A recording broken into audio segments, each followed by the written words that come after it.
Muy buenas tardes, señoras y señores. Bienvenidos al atardecer de este jueves, día 20 de febrero de 2025. Bueno, en el prolijo calendario de comparecencias de gente importante en sede judicial previstas para este mes y para los siguientes, hoy le tocaba el turno a José Luis Ábalos, el hombre que fue todopoderoso ministro con Sánchez y todopoderoso secretario de organización del Partido Socialista también en la época de Pedro Sánchez. Saben que es, de momento, la pieza más importante en el llamado caso Koldo. Bueno, el juez Leopoldo Puente, en el Tribunal Supremo, pues está siguiendo esta causa contra los aforados y hoy tenía que tomarle declaración a Ábalos. La declaración no ha sido muy larga, ha sido poco más de media hora y ya sabíamos, o podíamos presumir, cuál iba a ser la actitud procesal de José Luis Ábalos, que es negarlo todo. No tiene nada que, en fin, él considere que pese sobre su conciencia, su patrimonio está limpio, todo lo que hizo fue acorde a la ley y por lo tanto está siendo víctima, no se sabe muy bien de qué cosas. No hace falta, insisto, mucha imaginación para saber que su testimonio iba a ir en esa dirección. La sorpresa, si se puede hablar en esos términos, ha saltado cuando la Fiscalía Anticorrupción ha solicitado en la vistilla de medidas cautelares que se le retire el pasaporte y se le obliga a comparecer en el juzgado cada 15 días. Esto lo que nos permite es pensar que a pesar de ese testimonio de inocencia de Ábalos, pues la Fiscalía hay cosas que no ve nada claras y que considera que, dada la gravedad de las imputaciones que pesan sobre el señor Ábalos, hay que tomar medidas cautelares. Y el juez, después de sopesar la argumentación del fiscal, ha decidido pedir al señor Ábalos que entregue su pasaporte y citarle cada 15 días en el juzgado. Miguel Ángel Pérez. El exministro de Transportes, José Luis Ábalos, ha declarado como investigado durante 40 minutos ante el magistrado del Tribunal Supremo, Leopoldo Puente, que investiga la parte de la trama Koldo que afecta a los aforados. Fuentes jurídicas consultadas por Libertad Digital afirman que el instructor le ha preguntado sobre la visita de la número 2 del régimen de Nicolás Maduro Delcy Rodríguez a España en enero de 2020 y que este ha asegurado desconocer que existían sanciones europeas que impedían su viaje a nuestro país.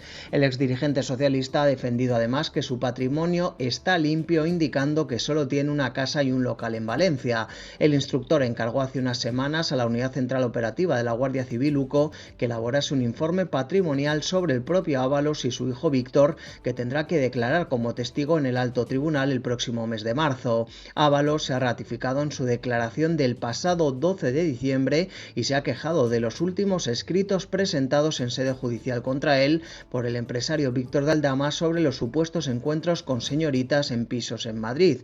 También ha protestado por las filtraciones a los medios de comunicación del procedimiento.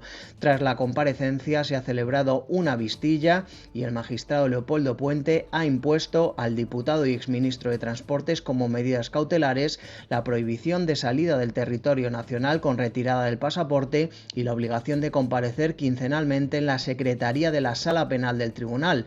En este sentido, el magistrado ha señalado que estas medidas no es solo que resultan precisas en atención a la particular gravedad de los hechos delictivos que se le atribuyen, con el fin de asegurar en la medida razonablemente posible que el investigado no pueda en lo porvenir sustraerse a la acción de la justicia y que comparecerá en la causa cuando fuere llamado, sino que también resultan plenamente proporcionadas en tanto solo de forma ligera e indispensable limitan el ejercicio de su libertad ambulatoria, máxime cuando, conforme explicó su propio letrado, José Luis Ábalos no tiene previsto ni precisa emprender viaje alguno al extranjero. Bueno, ya saben que este es un asunto que el Partido Socialista trata de transitar como si fuera un suelo de cristales rotos, es decir, con el mayor sigilo y con la mayor precaución posible. Y de hecho, fíjense, hoy se ha producido un hecho que a mí me ha llamado la atención y por eso lo quiero compartir con ustedes. No han habido muchas declaraciones, a propósito, desde luego voluntarias ninguna. Lo que pasa es que cuando un periodista le pregunta a un actor de la vida política, a un ministro, qué le parece esta situación en la que se encuentra Ábalos, pues naturalmente no tiene más remedio que contestar. Ahora, lo que me llama la atención es que se contesta exactamente lo mismo, independientemente de que la pregunta se produzca antes o después de saber que el juez ha tomado medidas cautelares. Una vez que ya se conocía esta noticia que nos acaba de contar, de resumir Miguel Ángel Pérez, le han preguntado al ministro Marlaska y la respuesta de Marlaska ha sido esta.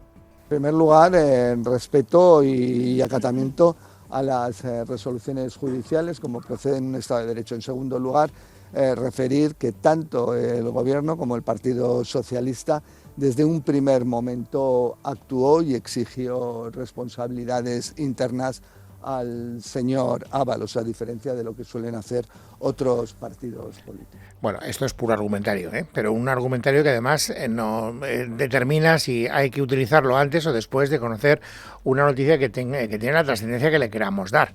La adopción de medidas cautelares contra Ábalos tiene la valoración que cada uno quiera darle. No digo que esto sea, en fin, una prueba de convicción de la culpabilidad del señor Ábalos ni nada parecido. Pero es que lo que me llamó la atención es que esta misma pregunta se la habían hecho a la portavoz del Gobierno, a Pilar Alegría, antes de saber que iba a declarar Ábalos y cuál iba a ser la decisión del juez. Y la respuesta de Alegría era atenerse a este mismo argumentario que le acabamos de escuchar a Marlaska, con carácter previo a la comparecencia. Es decir, conclusión, da exactamente igual en qué momento te pregunten. Ya sabes de antemano, en cualquier caso, lo que tienes que contestar. Absoluta tranquilidad. Nosotros, como saben, actuamos con contundencia cuando tuvimos las primeras informaciones sobre este caso, pero ahora, lógicamente, a él le corresponde declarar esta misma mañana, creo que era a las 10 de la mañana, y por tanto, máximo respeto al proceso judicial que está abierto. Exactamente lo mismo que el señor Marlaska, insisto, da exactamente igual el momento procesal en el que le pregunten a un ministro qué opina sobre esta cuestión. La gran pregunta, que no tiene respuesta, es cómo habrá vivido Ábalos en su fuero interno esta decisión del juez. Porque Ábalos naturalmente sigue defendiendo su inocencia y además está mandando mensajes ya desde hace varios días a sus compañeros o excompañeros del Partido Socialista diciendo llevémonos bien. Saben que en El Mundo le han hecho una larga entrevista de 2 entregas. La primera la conocíamos ayer, una entrevista que le ha hecho Esteban Urreiztieta. Y ayer ya le mandaba un mensaje a Santos Cerdán, diciendo: yo lo único que le pido a Santos Cerdán es que haya empatía entre nosotros, que no rompamos la relación, etcétera, como diciendo: no me obliguéis a romper, digamos, ese compromiso de buen comportamiento. Y en la segunda entrega de hoy ha pasado exactamente lo mismo. Pero en este caso el mensaje, si yo lo interpreto bien, porque esto es interpretable, ya lo quiero decir de antemano, no va dirigido a Santos Cerdán, va dirigido al que fue secretario de organización del Partido Socialista, Pepe Blanco. Yo no nombré a nadie de mi confianza. Buena parte era del equipo de Pepe Blanco. ¿Qué papel ha jugado Pepe Blanco y también Zapatero en toda esta historia? No voy a hablar de eso. Yo no voy a hablar de eso. Es de lo primero que no habla en la entrevista. Sí, porque no quiero afectar a nadie. No quiero hablar de nadie. Yo voy a intentar defenderme a mí. Creo que para defenderme no necesito atacar a nadie. Insisto, cada uno lo puede interpretar como quiera. A mí me da la sensación de que ahí hay un mensaje entreverado y ya veremos cómo lo entienden naturalmente los destinatarios de esos mensajes. Mientras tanto, también es llamativo que hoy la oposición no haya querido hacer mucho ruido a propósito de la adopción de medidas cautelares contra Ábalos. Que yo sepa, porque puede ser que se me haya escapado, solo ha salido a relucir durante un tormentoso pleno de la Asamblea de Madrid. ¿Y cuál no es tormentoso en la Asamblea de Madrid? Cada vez que hay un pleno en la Asamblea de Madrid hay tormenta política, porque ahí se dicen cosas, luego lo veremos, en fin, con un entusiasmo y con una, digamos, contundencia, hablando de decibelios, muy alta. Bueno, durante una respuesta acalorada, durante un rifirrafe con la oposición, Ayuso sí que ha querido hacer referencia a la situación de corrupción que está inundando al Partido Socialista y ha hecho un anuncio que a mí, particularmente, y ahora les explicaré por qué, me parece que es hiperbólico. Les anuncio que el Parlamento Europeo ha decidido investigar la situación del Estado de Derecho en España a raíz de los casos más sangrantes que han ocurrido. La ley Begoña para socorrer a familiares en apuros, la libertad de los medios de comunicación para denunciarlo y la falta de independencia del fiscal general, imputado por su participación en una operación de Estado contra un rival político. Caramba, cuando he escuchado esto digo, algo se me ha escapado, que el Parlamento Europeo va a investigar el Estado de Derecho en España, es una decisión que se ha tomado. Y luego ya, cuando ya he querido entrar en detalles y he querido investigar, a raíz de ese anuncio que ha hecho Isabel Díaz Ayuso, me encuentro con que lo que ha ocurrido, y les aseguro que sé de lo que hablo porque yo fui miembro de esa comisión, es que la Comisión de Peticiones del Parlamento Europeo ha aceptado unas peticiones populares, que es como funciona esa comisión, para tratar este asunto. La importancia que tiene eso es cercana a cero, se lo puedo asegurar. Y desde luego en ningún caso se puede llegar a la conclusión de que eso supone que el Parlamento Europeo investiga nada. Generalmente lo que ocurre en esas comisiones es que se abordan asuntos internos y siempre van los eurodiputados del país concernido. O sea, que es que me he puesto con ustedes pincho de tortilla de caña que cuando se lleve esa cuestión veremos a los eurodiputados del PP porfiar con los eurodiputados del PSOE españoles. Y habrá alguno, otro, naturalmente de otra nacionalidad, digamos, pero como guinda del pastel. No crean ustedes que ese es un debate ni muchísimo menos en profundidad ni nada parecido. Lo quiero aclarar, más que nada para que nadie pueda llegar a la conclusión de que estamos ante una de verdad investigación seria o profunda del Parlamento Europeo sobre el Estado de Derecho en España. A pesar de lo cual, fíjense, a mí me ha sorprendido que en vez de quitarle importancia, porque creo objetivamente que no tiene mucha importancia, la portavoz de la oposición en la Asamblea de Madrid, Manuela Berguerot, ha dicho que nos están investigando. Fenomenal, pues que nos investiguen a ver quién sale peor parado. Yo espero que esa investigación avance en Europa y que lleguen a poder investigar cómo el gobierno del Partido Popular en la Asamblea de Madrid le tumba a los líderes de la oposición, por ejemplo, 13.000 iniciativas en solo un año. Que vean cómo retuercen los reglamentos para que en esta Cámara no se hable de nada de lo que le molesta a la señora Ayuso. Bueno, esto ha sido como consecuencia de los lances de ese pleno en la Asamblea de Madrid, que una vez más ha sido incendiario desde el punto de vista dialéctico. Pero siempre lo son, o casi siempre lo son, porque ya saben ustedes que Isabel Díaz Ayuso se convierte siempre en el blanco principal de las críticas del Partido Socialista. Y ahora parece que el PSOE ha encontrado un asunto con el que quiere erosionar de la mayor manera posible a Isabel Díaz Ayuso, que es la gestión de la presidenta de la Comunidad de Madrid de las residencias de mayores durante la pandemia. Este asunto es el que hoy se ha tratado, una vez más, no es la primera, ni la segunda, ni la tercera, ni desde luego será la última, en la Asamblea de Madrid. Y eso es lo que ha dado origen a ese pleno dialécticamente incendiario. Paloma Cuevas. Era previsible que esta polémica protagonizara buena parte del pleno en la Asamblea de Vallecas. Desde Más Madrid, Manuela Berguerot ha cargado contra Isabel Díaz Ayuso por el trato del gobierno regional a los familiares de las víctimas de las residencias durante la pandemia. Lo grave es el desprecio hacia las víctimas por no haberse reunido ni una sola vez con los familiares. Lo grave es enviar cartas reclamando las cuotas de las residencias donde los condenaron a morir. Lo grave es estar 5 años impidiendo cualquier tipo de investigación para que se sepa la verdad. Lo más grave fueron los protocolos que decidieron quién podía salvarse y quién no. En su respuesta, Ayuso ha reprochado a Más Madrid que siempre traigan al pleno los mismos asuntos y ha dejado patente su hartazgo. Que intentan que planes como el Plan Vive o nuevas residencias no salgan adelante porque no soportan que estemos gobernando para todos los madrileños y haciendo las cosas bien. Siempre están criticándonos con lo mismo, siempre nos están llevando con las mismas mierdas. Yo no voy a entrar en su trabajo, señoría. Ya dijeron, tenían que retorcer el dolor de las víctimas de las residencias. ¿Y por qué no dicen nada de Navarra, Rioja, Cataluña, Valencia, Castilla-La Mancha, Baleares o Aragón? Porque gobernaban ustedes. Y más allá de los reproches, sobre la mesa también otro asunto, la posibilidad de un contrato indefinido de alquiler, una propuesta de Más Madrid que la presidenta de la comunidad ha rechazado. Bueno, les digo que ha habido un debate muy encendido, como nos contaba Paloma Cuevas en la Asamblea de Madrid, pero es que ha habido otro, no menos encendido desde el punto de vista dialéctico, en las Cortes Valencianas, donde ha pasado de todo.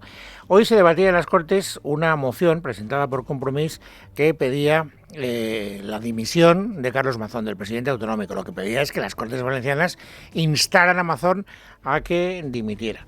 Y naturalmente pues ya se sabía que iba a ser un debate parlamentario y se han cumplido las expectativas de alta tensión.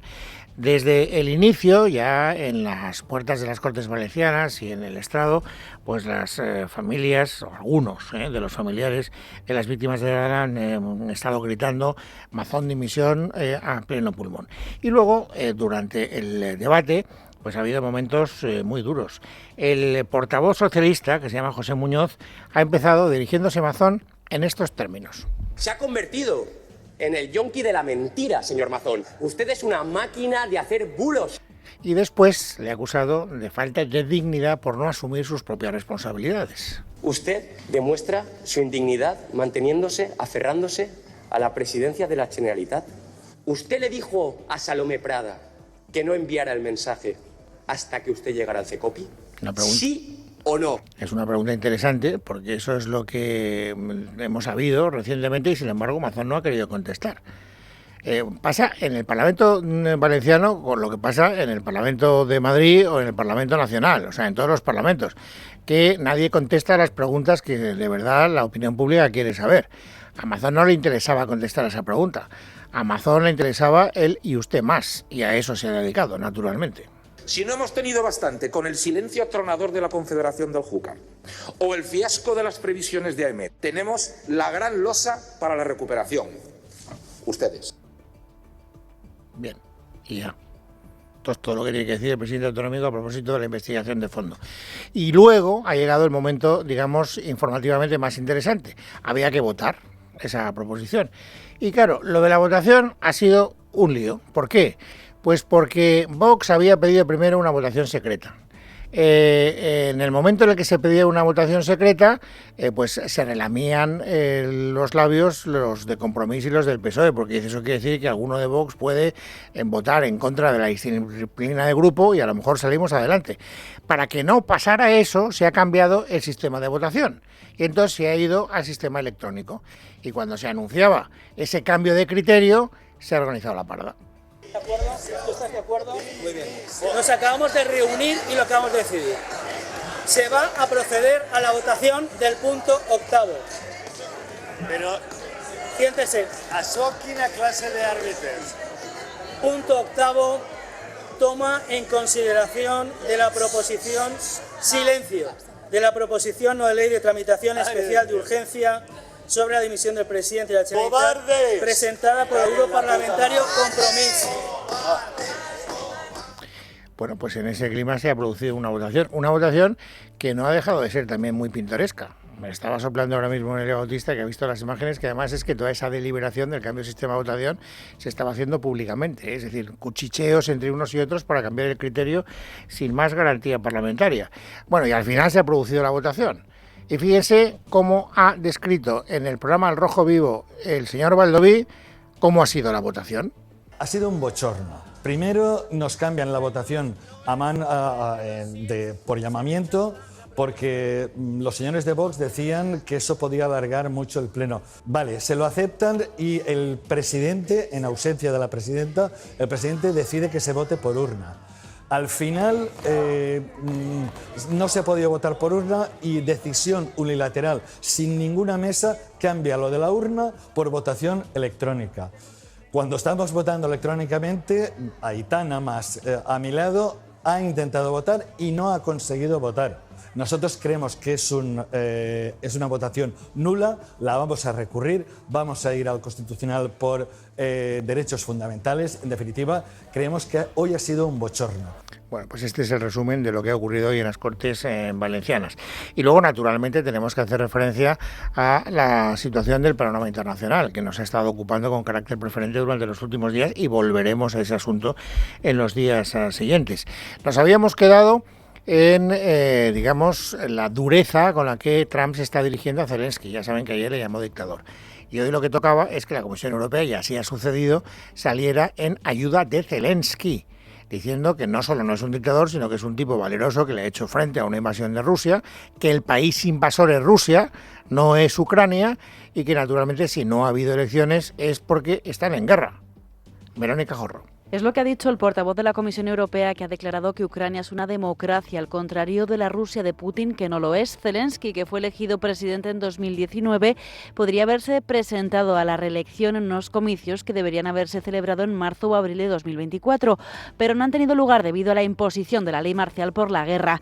Por otro lado, las autoridades ucranianas se han mostrado confiadas en alcanzar un alto el fuego con Rusia en 2025. En concreto, ha sido el jefe de inteligencia del Ministerio de Defensa de Ucrania, Krilo Budanov, y ha valorado que, a pesar de que las posiciones iniciales de ambas partes son diametralmente opuestas, cree que se llegará a un alto el fuego este mismo año, aunque no se ha mostrado convencido de su durabilidad.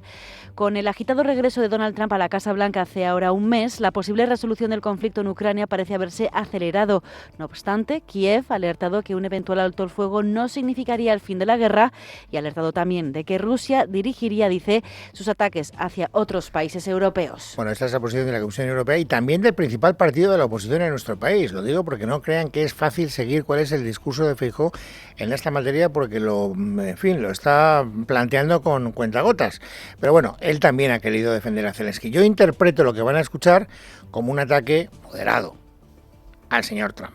El insulto y la descalificación no llevan a ningún puerto. La ruptura con nuestros aliados internacionales nos puede abocar al abismo, pero el mantenimiento de nuestros principios y del Estado de Derecho son cuestiones irrenunciables para la Unión Europea y para España como miembro de la Unión Europea y como Estado democrático. Bueno, esto les acerca a los dos grandes partidos de la vida política nacional, porque están defendiendo, en esta materia al menos, en esta materia concreta, exactamente el mismo discurso. El Partido Socialista también quiere caracterizarse por el apoyo a Zelensky, no solo además de manera retórica, porque ahora sabemos que Pedro Sánchez, el presidente del gobierno, el próximo lunes va a ir a Kiev para testimoniarle a Zelensky su apoyo en persona. Rubén Fernández. Buenas tardes. El presidente del gobierno, Pedro Sánchez, viajará el próximo lunes a Kiev para reunirse con el presidente ucraniano Volodymyr Zelensky. Según ha contado en la red social X, el objetivo es reafirmar el apoyo de España a la democracia ucraniana y al presidente Zelensky. El mensaje ha finalizado con un Slava Ukraini, que quiere decir gloria a Ucrania. No es la primera vez que Sánchez viaja a Ucrania tras la invasión de Rusia, ya lo ha hecho en 2 ocasiones, acompañado de la presidenta de la Comisión Europea o de la primera ministra danesa. En esta ocasión, el viaje se produce tras la decisión de Trump de traicionar a Ucrania y de negociar con Putin la partición del país, y después de ver cómo el presidente norteamericano ha culpado al mandatario ucraniano de la guerra, llegando a llamarle dictador. Bueno, pues es jueves, es 20 de febrero de 2025. Vamos, amigos, ahora a completar el paisaje informativo sobresaliente del día. Noelia Bautista, bienvenida, buenas tardes. Buenas tardes, Luis. Vamos a comenzar con la crónica judicial porque, además de la decisión del Supremo sobre Ábalos, hemos conocido la sentencia de la Audiencia Nacional que condena a Luis Rubiales a 18 meses de multa con una cuota de 20 euros al día por el beso no consentido a Jennifer Hermoso. No hay pena de prisión y, además, la audiencia le absuelve de las posteriores coacciones para que la jugadora, como saben, compareciera junto a él y le restaran importancia a lo sucedido. Reacciones al respecto, por ejemplo, la de la ministra de Igualdad, Ana Redondo, que acaba de señalar en X que cuando no hay consentimiento hay agresión, y eso lo certifica el juez con esta sentencia. Por cierto, y al hilo de este tema, sepan también que tenemos novedades sobre Juan Carlos Monedero. Se lo contamos ayer aquí. Ojo, porque ha reconocido hoy Podemos que sabían al menos de 2 supuestas agresiones de Monedero a 2 jóvenes y desde hace tiempo, concretamente desde septiembre de 2023. ¿Y qué hicieron? Pues no hicieron nada. Lo trasladaron al Comité de Garantías de su partido, pero no lo denunciaron y tampoco lo trasladaron a la opinión pública. En el Senado hoy debería haber comparecido en la comisión de investigación que ha llevado a cabo la Cámara Alta sobre el caso Koldo, la que fuera pareja del que fuera asesor de José Luis Ábalos. Hablamos de Patricia Úriz, que sin embargo ha decidido no presentarse a la cita alegando que no se le ha notificado la fecha de comparecencia. El presidente de esta comisión, el senador popular Eloy Suárez, ha negado este hecho y ha avanzado que trasladarán a la Fiscalía su incomparecencia por si pudiera ser constitutivo de delito. Será citada, eso sí, nuevamente el 7 de marzo. La incomparecencia de la señora Úriz es un hecho que no tiene precedentes en nuestra democracia. Yo, por proteger sus derechos, no voy a narrar el periplo surrealista que ha sido la notificación. Mi paisano Buñuel no lo superaría. Pero en cualquier caso, sí que les quiero decir lo siguiente. Hay un informe de esta Cámara que avala la notificación efectuada. La que no tiene pensado faltar a la comisión, en este caso por la gestión de la DANA, también en el Senado, es la delegada del Gobierno de Castilla-La Mancha. Ahora bien, Milagros Tolón reconoce que no tiene ni idea de por qué ha sido citada por el PP. Yo estoy encantada de ir y contar lo que realmente desde el minuto 1, cómo se gestionó por parte del Gobierno de España, por parte de las fuerzas y cuerpos de seguridad, la emergencia de la DANA, no solamente en la provincia de Albacete, en Letur, sino también en Mira. Estoy encantada de ir y contar todo lo que se ha hecho, no solamente en la emergencia, sino en la urgencia. No solamente en Castilla-La Mancha, en Albacete, sino también en Cuenca. En el plano económico, hoy el Gobierno de Pedro Sánchez ha anunciado que licitará hasta el mes de marzo más de 1.600 viviendas públicas permanentes a través de la empresa estatal de vivienda. Ha indicado la ministra Isabel Rodríguez en un desayuno informativo que estarán ubicadas en Valencia, Cataluña, Galicia, Baleares, Canarias, Andalucía y también en Castilla-La Mancha, y dice que van a garantizar hogares dignos para los ciudadanos. Insiste la titular de vivienda en que faltan 500.000 viviendas en nuestro país y por ello ha pedido un acuerdo a las comunidades autónomas en la antesala de la próxima semana que se va va a reunir la Federación Española de Municipios y Provincias. Espero que antes de que termine esta legislatura hayamos alcanzado un consenso básico en políticas de vivienda. Y si no es un acuerdo, yo a Feijóo y al Partido Popular lo que le pido es una tregua al Estado. Hay que tocar todas las palancas para regenerar esta oferta de vivienda, ha dicho el ministro de Economía, Carlos Cuerpo, que, preguntado por la negociación de presupuestos, ha insistido en Televisión Española en que no han tirado la toalla y siguen trabajando con la vista puesta en conseguir las cuentas públicas de este año. Bueno, yo creo que es muy positivo que sigamos todavía trabajando en tener unos presupuestos para el año 2025 y en eso estamos. No se trata tanto de tener una fecha límite dentro de la cual o a partir de la cual ya haya que pensar en los del 2026. Yo creo que estamos todos enfocados hacia ese esfuerzo. Es importante que tengamos unos presupuestos y ahí estamos, por lo tanto, poniendo toda la energía que podemos, ¿no? El presidente habla de sudar la camiseta, yo creo que nos hemos cambiado ya de camiseta 2 o 3 veces, sí. Entre tanto, el presidente de Castilla-La Mancha avisa al Gobierno central de que no va a tolerar un salario mínimo interprofesional diferente por autonomías. La petición la han realizado Junts y Bildu para beneficiar a catalanes y vascos. Es por ello por lo que Emiliano García Paje ha pedido a Pedro Sánchez que defienda la unidad como garante, asegura, de la igualdad de todos. Pero el salario mínimo tiene que ser, como su propio nombre indica, mínimo. Y mínimo, obviamente, en toda España. Yo veo que lo que dicen no añade nada a lo que ya sabemos. Que Bildu y Puigdemont tienen como objetivo romper la unidad de España. Romper la unidad de España porque en el fondo la unidad de España saben que es lo que garantiza la igualdad entre los españoles. No quieren igualdad, quieren tener más que los demás. Y eso, por definición, tendría que ser combatido por la izquierda, claramente. En el Gobierno se han limitado hoy a sacar pecho por esa última subida del SMI y a hacer pedagogía, como aseguran desde hace días, para defender que tribute por el impuesto de la renta. Pilar Alegría.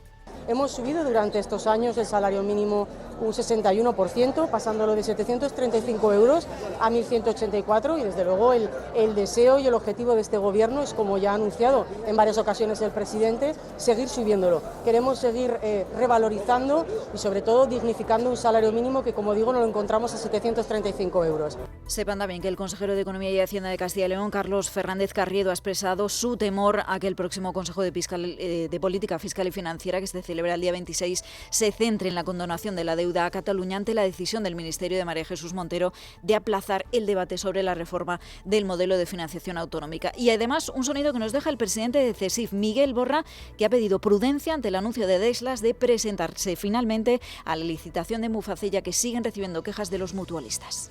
Nos parece positiva la declaración de Adeslas. No obstante, tenemos que esperar hasta el día 5, que será cuando definitivamente conozcamos el resultado de esta tercera licitación. Así que hay que ser prudentes. Y mientras tanto, seguimos recibiendo quejas de mutualistas que tienen problemas para recibir la asistencia sanitaria. Y como cada día, Luis, vamos a cerrar con ese parte del Papa Francisco. Tenemos nuevo comunicado de la Santa Sede. Ha asegurado esta mañana que ha pasado la noche tranquilamente, se ha levantado y ha desayunado en un sillón. Se confirma una leve mejoría tras los últimos análisis de sangre evaluados por el personal médico que le sigue atendiendo a consecuencia de esa bronquitis que, como les hemos contado, ha derivado en una neumonía bilateral. Es buena noticia que podamos comentar esos partes médicos, porque eso significa que todavía hay partes médicos que facilitar y que no ha habido ningún desenlace especialmente negativo.